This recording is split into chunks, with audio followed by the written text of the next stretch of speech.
పసిపాప మనసున్న ప్రతి మనిషిలోనూ పరమాత్ముడున్నాడని, వాడు పరిశుద్ధుడవుతాడని, గోళీల ఆటల్లో కొండంత సత్యం చాటావు ఓ సాయి, మమ్ము సాకావు మా సాయి.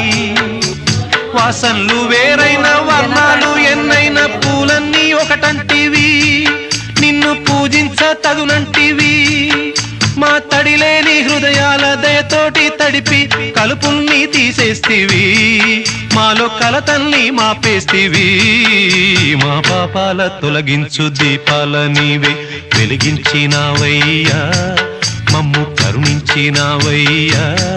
జన్మ జన్మాల పుణ్యాల పంటల్లే నిన్ను దర్శించినామయ్యా, మేము తరించినామయ్యా.